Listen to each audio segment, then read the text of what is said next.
Alright, we're going to go do a little shooting again today with the 44 Magnum Ruger Super Black Hawk, and we're going to be using again a black powder substitute for propellant. So I want to talk about that just a little bit before we go out. I've been shooting these for a while. You can see they're my reloaded primers, and incidentally, you do not have to completely remove the indent to get these to function. It's more important that you have the proper standoff distance with your anvil when it's seated. If you don't have enough of a gap, you will get inconsistent ignition. And the current compound I'm using, that variety of Zintox, I have tested 977 rounds, not just 44, through all kinds of things, rifle rounds, 7.62 Russian, lots of 9mm, some 40s. And I've had 2 rounds not fire at all, even with multiple strikes. And then I had 4 rounds that did fire on second strike. So that's 6 rounds out of 977. I don't know what that is. Probably 99.7%. Anywho, it's not the primer compound, it's mechanical tolerance. So let's talk about the propellant a little bit more. My Black Canyon is not Ogden's. That's not even made anymore. I'm just paying a little tribute. So what they tried is to make an ascorbic acid propellant.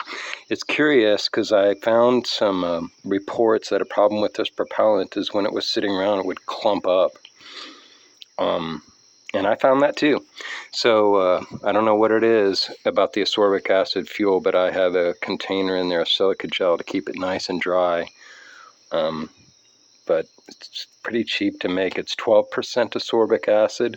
There is 2% charcoal and 3% sulfur, and 25% potassium perchlorate and 50% potassium nitrate. This also uses about 8 to 9% of nitrocellulose binder, which that's just a lacquer.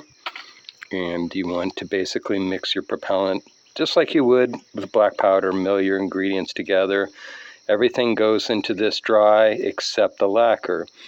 And once that's milled and properly homogenized, the second step is mixing the lacquer in and then just screening it.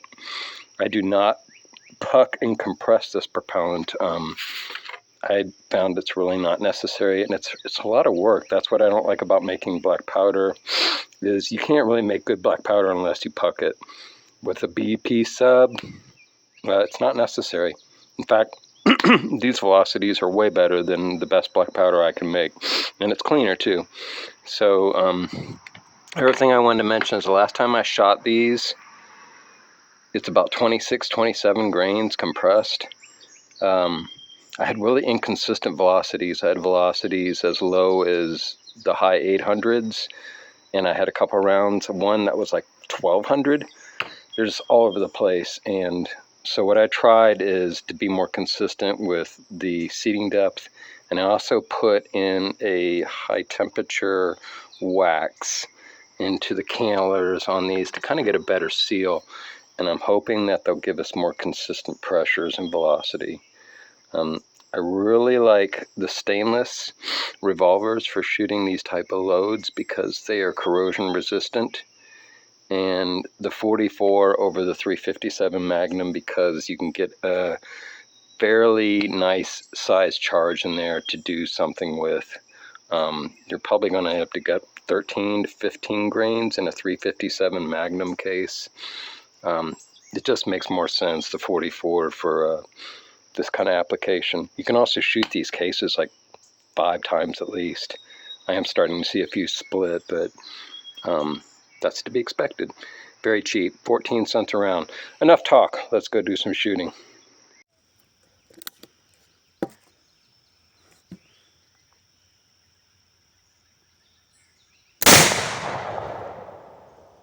$1,009.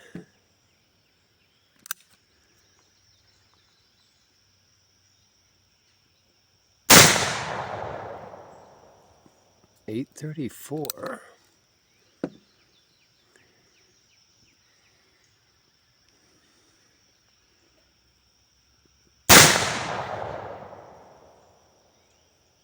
$866.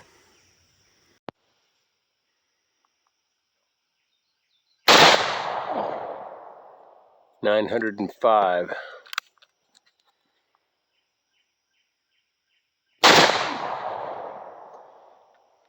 832.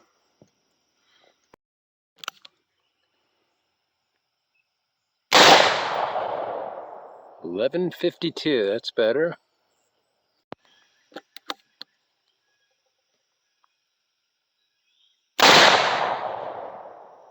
It's the lowest one. 758.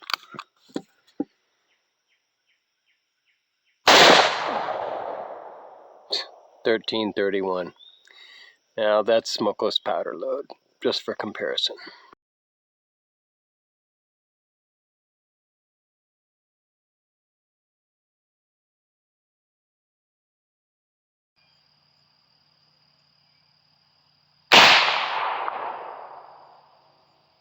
$14.61.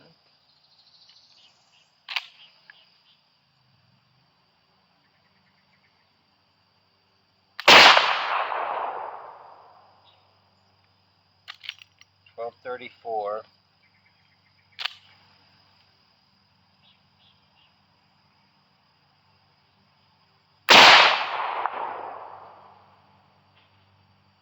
$14.65.